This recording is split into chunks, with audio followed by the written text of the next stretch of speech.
supplemental information for everybody. Today's class, we're going to do seated exercises. So have a regular chair, and the idea of sitting on the edge of the chair is to sit right on the edge between the leg and the buttocks muscle. So you have that sit bone right there. You want to sit out on the edge of the chair, much like this. You can kind of see that I'm sitting out on the edge of the chair. Not a lot of pressure is on the pressure points and or the channels of the legs. So I want to be seated in a relaxed, upright position, away from the back, on the edge of the chair. And then the hands are folded over the dantian, which is about 3 inches below the belly button. And then most of the exercises will be done, or can be done, from this seated type position. It's also a good position for either first thing in the morning or the last thing before you go to bed. These are a very good position. So positioning of the hands is the left hand is on the bottom and the right hand is on the top for men. And the right hand is on the bottom and the left hand is on the top for women. And there's specific reasons for that. We'll try to touch it a little bit in class. We may not, but that's kind of where we're going to have our specialty today.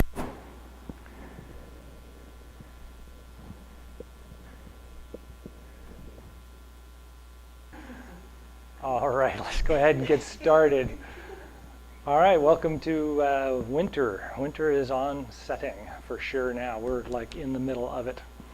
And as we've talked about yin and yang, and yin being the girl and yang being the man, and you've got all these different characteristics, and the fun characteristic of this time of year is that yin is now a little more mature.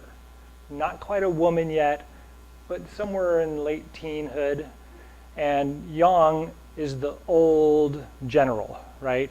And he's kind of, or the grandfather, either way. He's kind of saying, we need to do this. And yin simply goes, no. But we really should, no.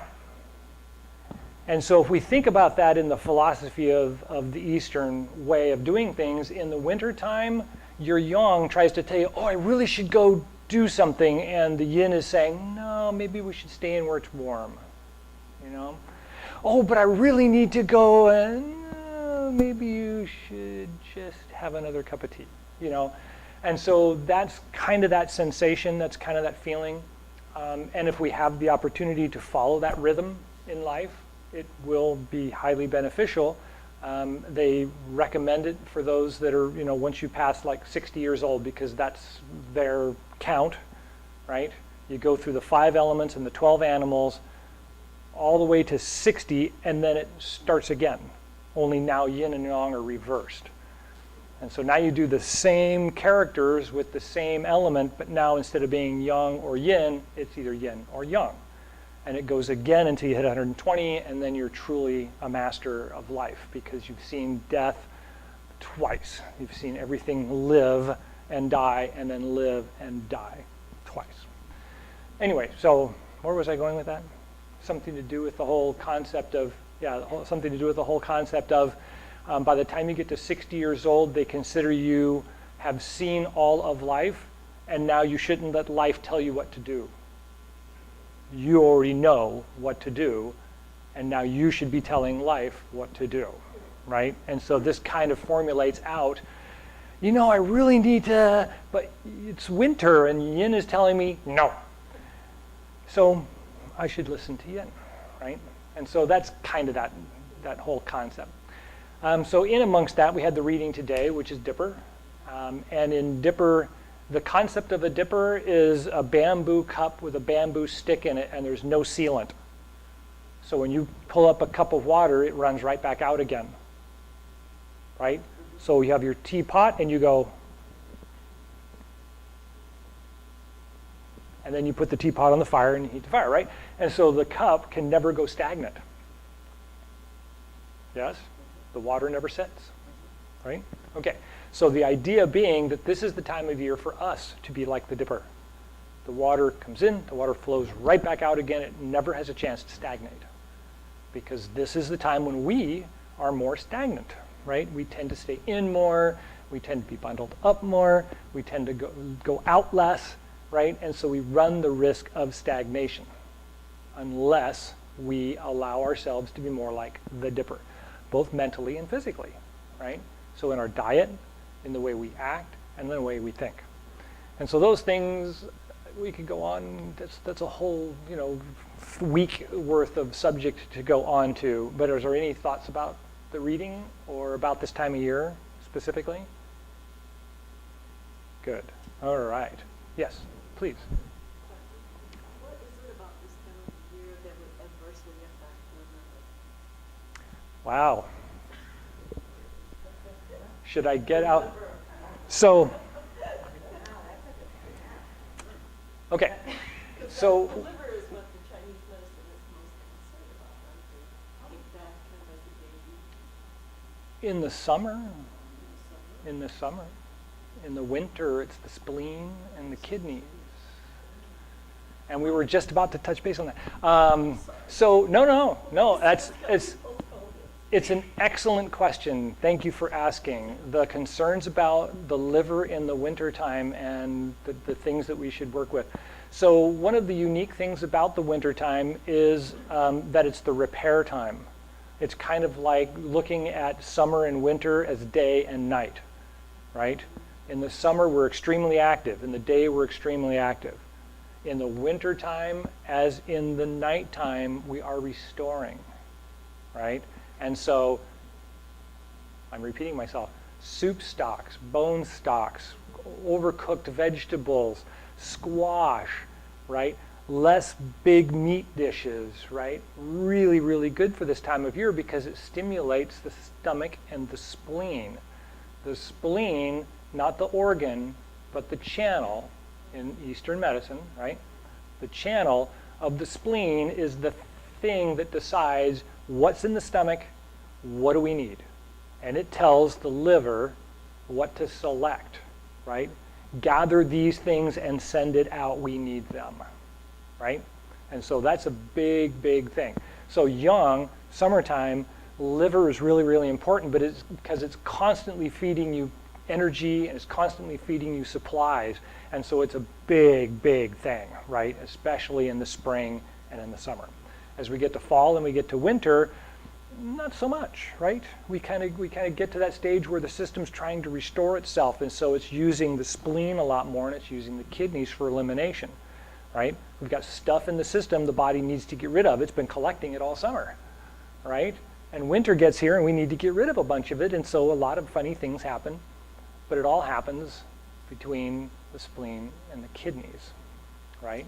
What am I taking in? What do I need to get rid of, right? Those are the two components.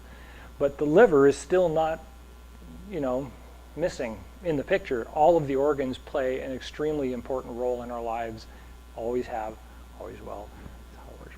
But yes, when it comes to liver, this time of year, it's the kinds of foods that you're eating that can impact the liver. Does that help answer your question, or do you have a deeper question, more philosophical, more internal? More internal. So the liver organ as an organ and not a channel, according to Asian philosophy, is a big filter, right? It takes in the blood, it filters out the bad stuff, it sends it either to the kidneys or to the bowels, depending on where it's got to go and what's got to happen with it to get rid of things in the system. It's also taking nutrients that it has and it's adding it to the blood after it's filtered it and sends it right back out again, puts it to the heart so the heart can then fill it full of blood or full of oxygen and pump it out to the rest of the body. So yeah, it's kind of hard to say with just a strictly Eastern philosophy. If you want to get into Western philosophy, then we can talk about, temperature of your food and things like that and how that influences what you do, and then your diet by the Western philosophy as compared to diet from the Eastern philosophy. Well, because I don't know exactly what you're looking for, it's a big book. There's a lot of information. And when we start touching base with another philosophy, it just gives you another book full of stuff to kind of go, well, but it could be like this, So is that help a little bit more? It helps a little bit. Yeah. So we're going to work on some stuff today that will help at least stimulate it, and hopefully give you a return on your money, so that you'll get, and we'll see that as we go along. So part of today's discussion is because we're at this time of year, right? We're inside more, not only inside, but inside, right? And so we're thinking more about stuff, and yet, if you read my email, the answer seems clear. I mean, it's like we've gotten rid of all that superfluous stuff from spring and summer, and when something comes up, we look at it and go, why haven't they figured that out?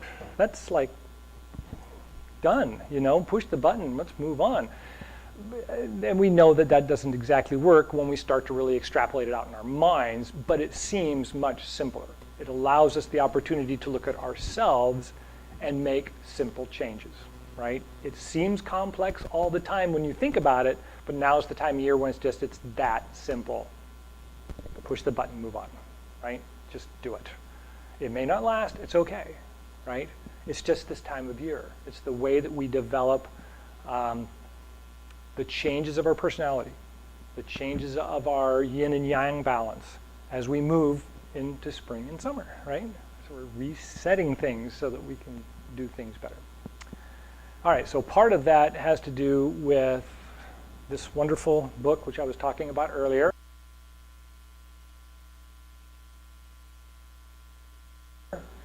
The Web That Has No Weaver.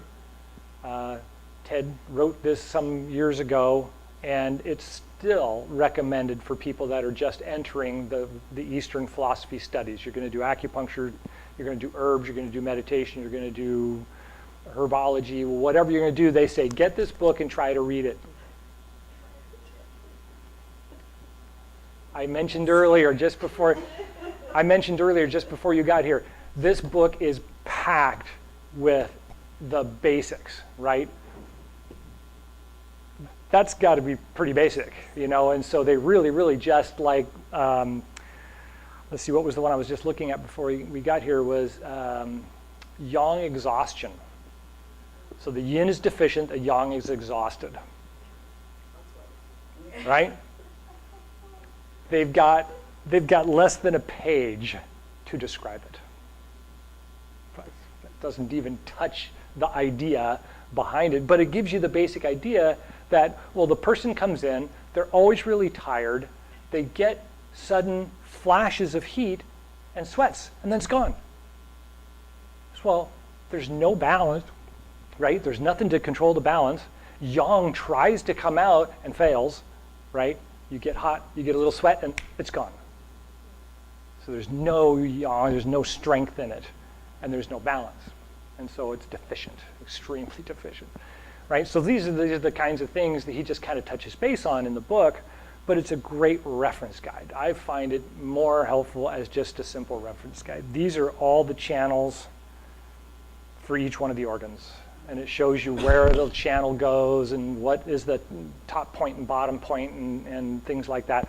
And so it can be very, very helpful if you are interested in doing more and reading more about all these things that I keep talking about, and you're like, yeah, okay, it makes sense, but this is just, for 15 bucks, this is really a good reference book. It really covers a lot of good stuff. Okay, so enough of that. Today we're going to talk about self-massage. We're going to talk about the meridians or channels of the body and the way that the self-massage influences those channels and why it just makes simple sense. It's just a simple thing to do. All right, so let's start by doing the microcosmic orbit, because that's going to really charge up our chi and get it moving in the body, and then we can take jackets off because we'll be warm. So start in the standing position, bend the knees, relax the back, lift up the head and straighten the neck, rest the tip of the tongue on the roof of the mouth, just behind the front teeth. Curve the arms by pulling the elbows out and back slightly. Open the chest and lift it up as the big inhale. And relax.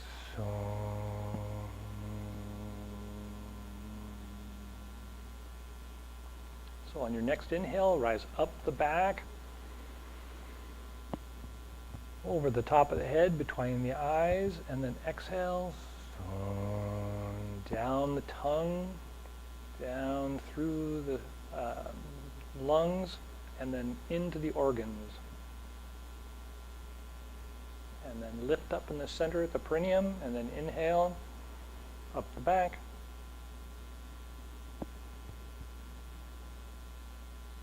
And exhale down the front, through the tongue, down the esophagus, filling each one of the organs. And then lift up slightly at the perineum, and begin again.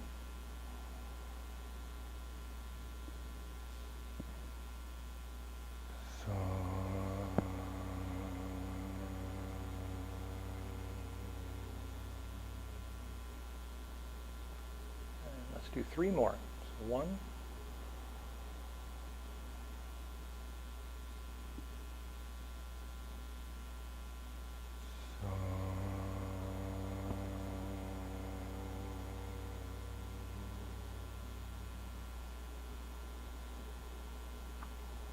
2,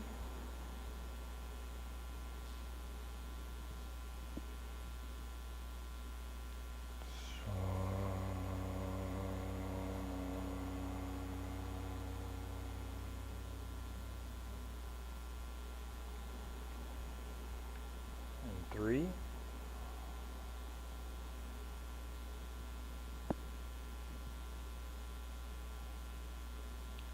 4,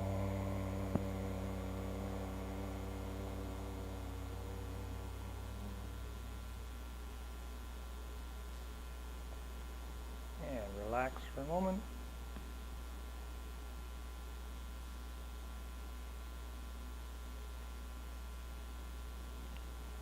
Okay, everybody feel a little warmer?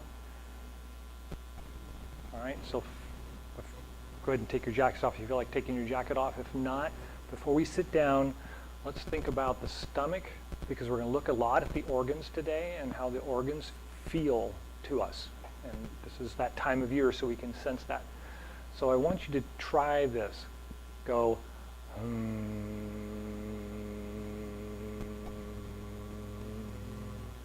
and don't feel the vibration here. Try to feel the vibration here.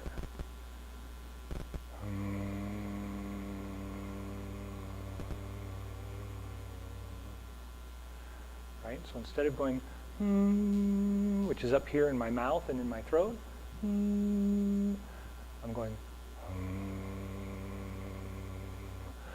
so.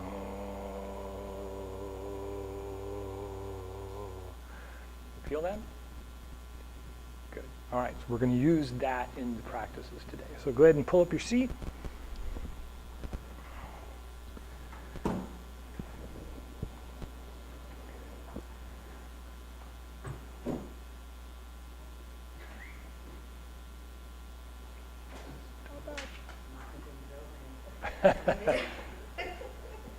Okay.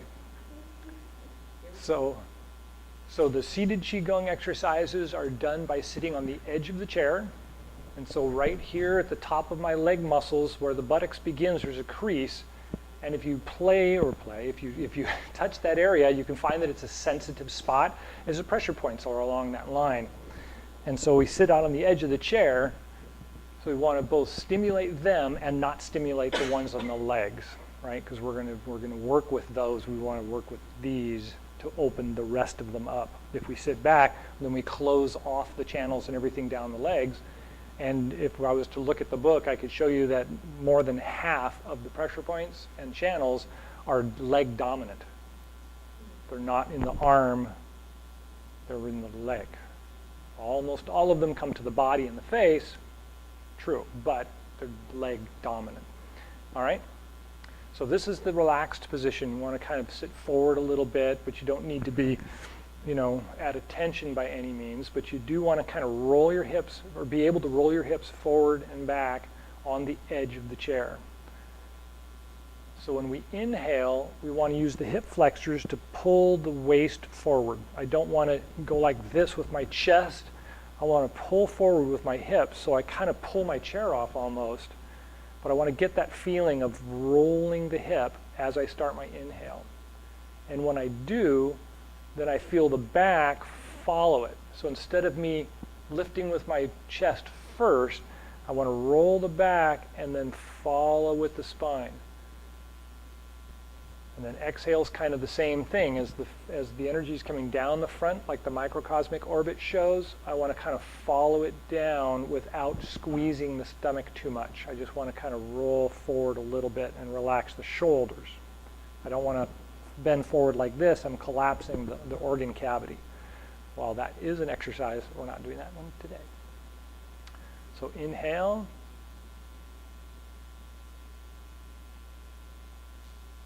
And then roll forward slightly as you exhale.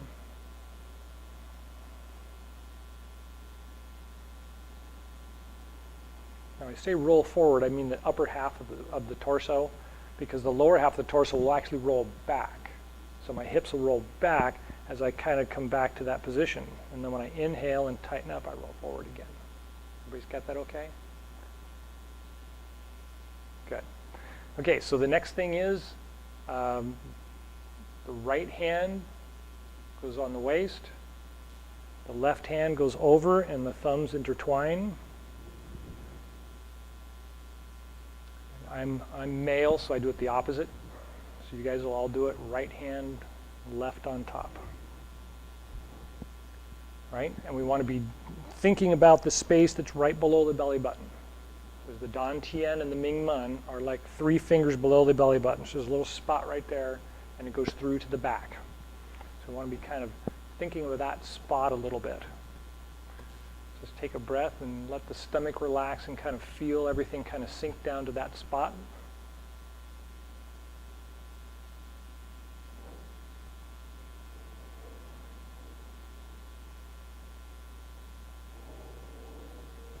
Good.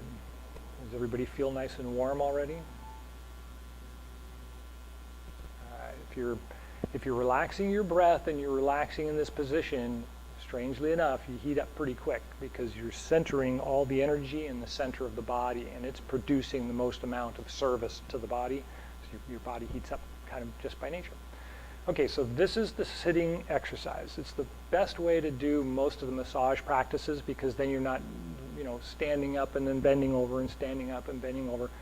And it's the winter time. We don't want to have to do all that exercise, right? So the sitting exercise is the best.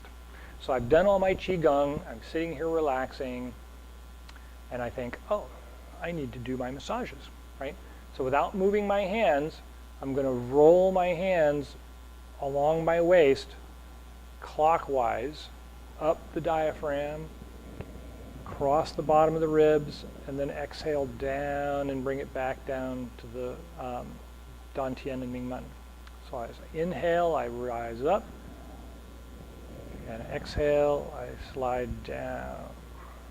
So all I'm doing is I'm just a light massage of the organ cavity.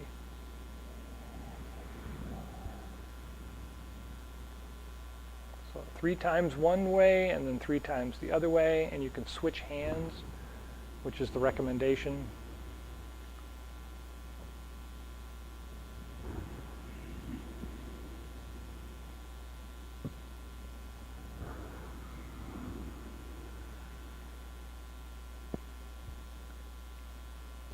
And I always burp, so if you burp, that's good.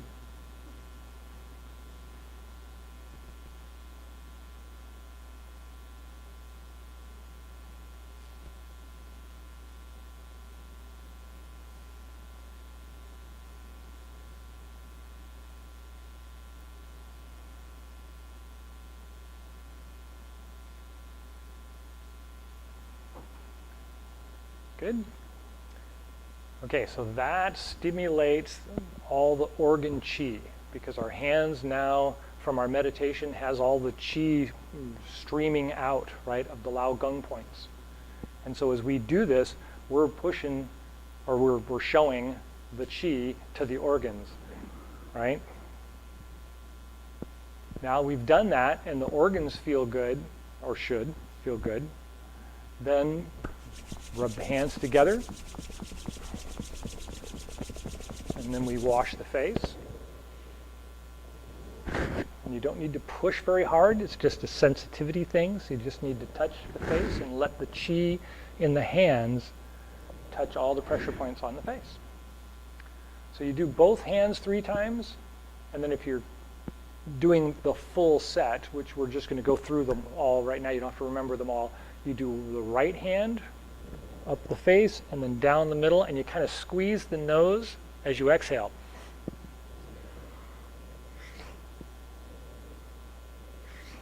And then you switch hands.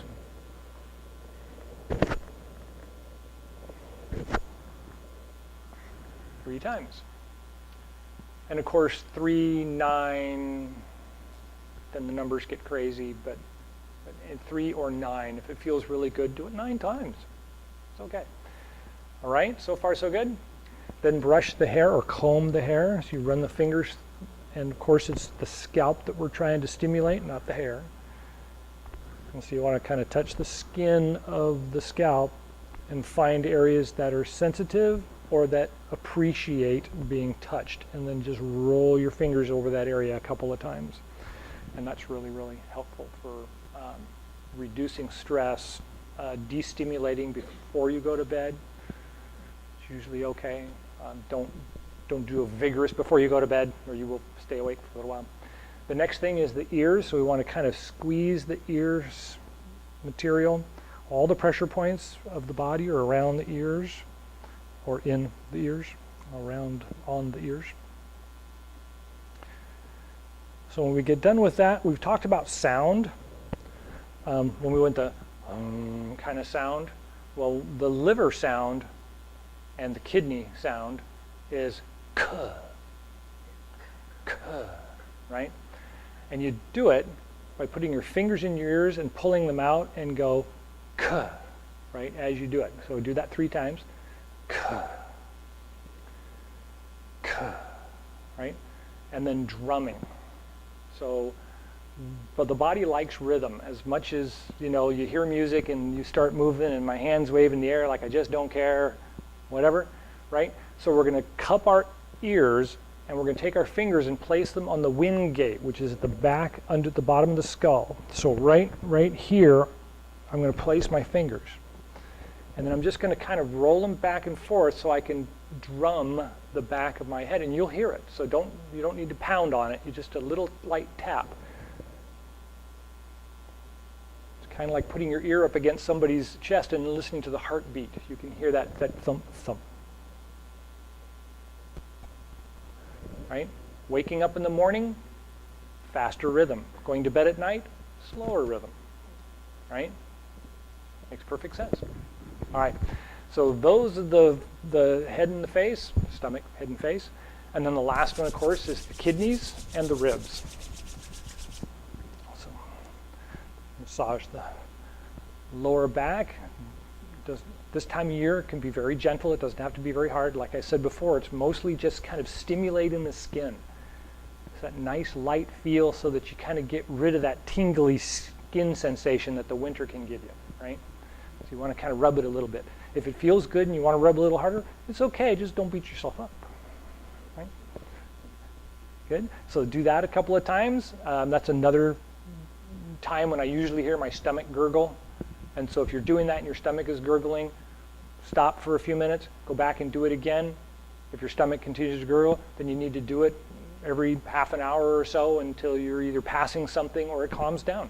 It just means your body's got something going on and there's a lot of trapped gas and it just needs to move.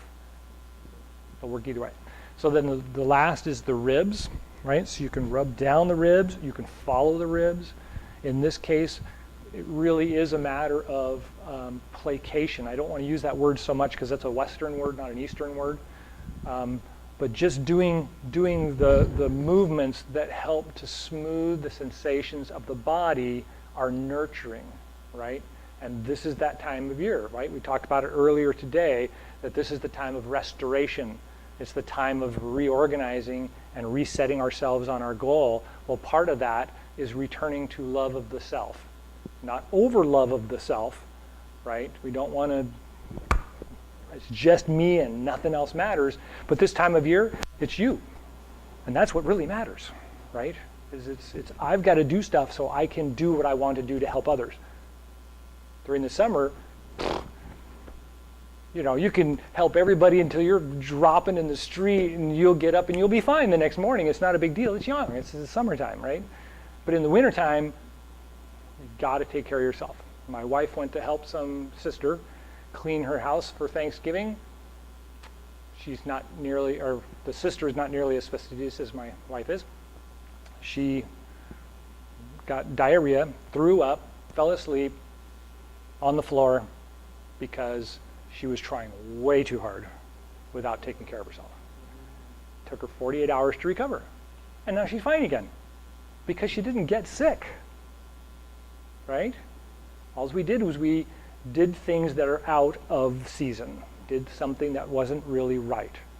And boom, all messed up for 6-8 hours, then 48 hours later, wow, gosh, I feel so much better. Do you? Okay. See what I mean? And so part of what I'm getting to with the different channels and the different things like that, and in the email this morning I talked about self-massage and everything, is this is the time of year where it's really important for us to be taking care of ourselves, right? And the best thing for me anyway is that we've got so much stuff out of our way that when we start working with ourselves, the light comes on right away, right? It says, oh yeah, oh that feels good. Well, maybe you really needed to do that, and you should probably do it more often, right? Until you wear it out. And Lu Ming and a couple of the people that I've listened to before, this is the time of year where you kind of want to wear yourself out taking care of yourself. A lot of people don't get that, and in the Western world, of course, they take it completely wrong. But the idea is this is that time of year where it's really important for us to find the things that make us feel better, that aren't abusing ourselves, and do it till it hurts. Do it until you're worn out, because when you wake up the next morning, you're going to feel so much better.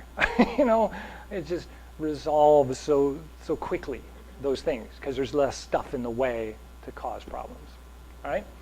So we're running out of time, of course. The pressure points that we want to talk about, the most common ones, if you put your palms on your knees and you grab, you should be able to touch the top of the crown of the bottom bones, right? And so the tibia and the fibula, yeah, are right there, right? The ring finger, there's a pressure point right there. Should be on the outside of the leg, right between the front bone and the backbone. There's the backbone is right there, the front bone's right here, and there's this valley right there. And if I kind of touch that area, for me, it's always sensitive, right? Liver, gallbladder. We're Western. We drink coffee, eat sugar. Those are big problems. And that's this area. And you don't have to really do a lot to it except for hold it. But if you rub it and it feels good, hey, guess what? Maybe you should do that. Yeah, maybe you should do that. Son of a gun. Moxibustion. Everybody know what moxibustion is? Moxa, mugwort. It's a little fuzzy plant, and you make little teepees out of them, and you set them on spots and light them on fire, and wait till the fire gets really close to your skin and it feels like it's burning, and then you knock it off and you do another one. Well, it's really, really stimulating. It can really, really help the pressure points.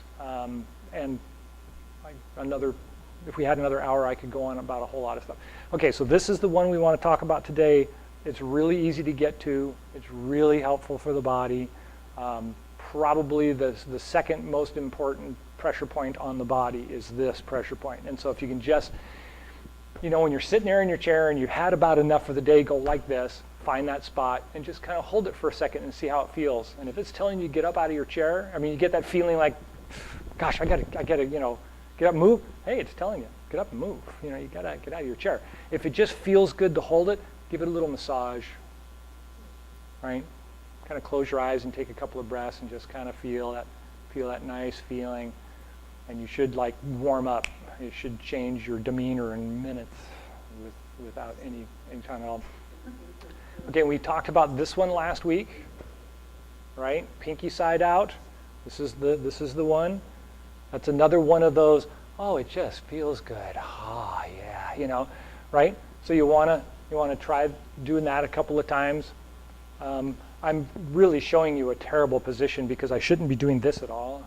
You want to do it like this because I want this all opened up. But it's really easy to do it like this. And at this time of year, it really doesn't make a difference. In the summer, your elbow would hurt, in an hour. You'd go, God, what'd I do to my arm? And so you want to unbend it, And that's the same thing with the sitting position. You don't want to do this with your feet. You want to put them out so they're 90 or better. But it's, all right. I've ran myself out of time.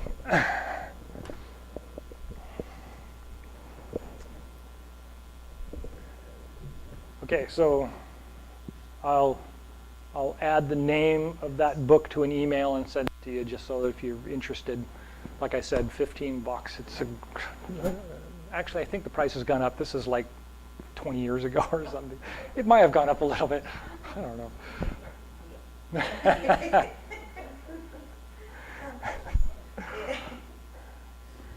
Well, a lot more books have come out, but ironically, that one is still recommended to people who are starting. So you just get the book and try to read it. And if you find it interesting, come to class. Otherwise, maybe you should study something else, because this is what you need. The basis is in there, all of that's there. Okay, so let's go ahead and do the Chi Gung, the closing exercise.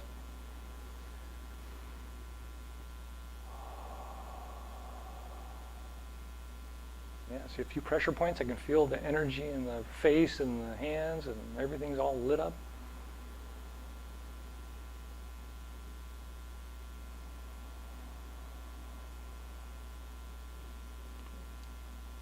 Okay, when you're ready, turn the palms out, inhale, rise up.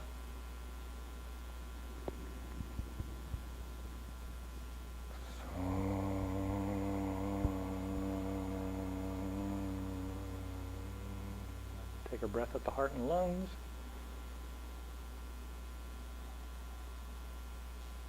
And at the Dan Tien and Ming Men.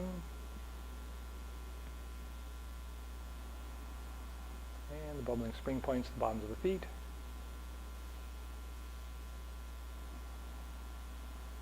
And take a couple more breaths and just feel the weight of the body sink down to the bottoms of the feet and the tips of the fingers.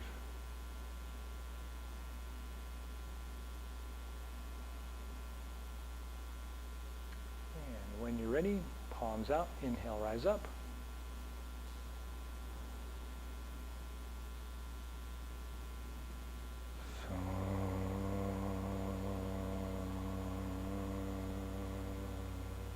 Take a breath at the heart and lungs. And at the Dan Tien and Ming Men.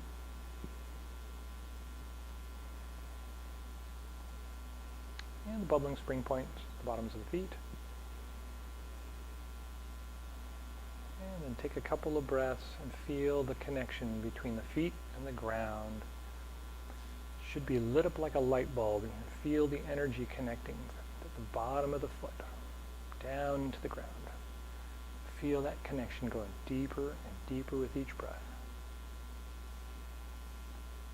And when you're ready, palms out, inhale, rise up.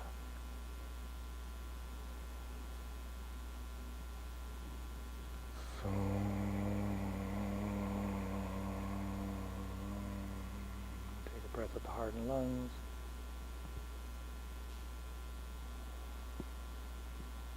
And the Dan Tien and Ming Men.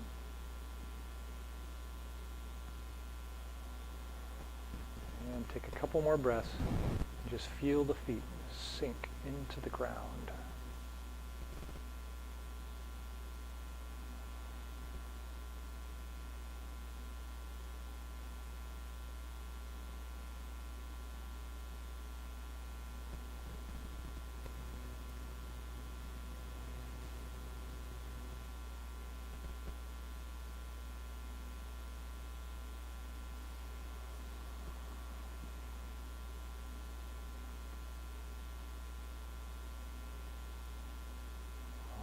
right, any last thoughts or questions? Thank you so much for coming. Enjoy the rest of the day.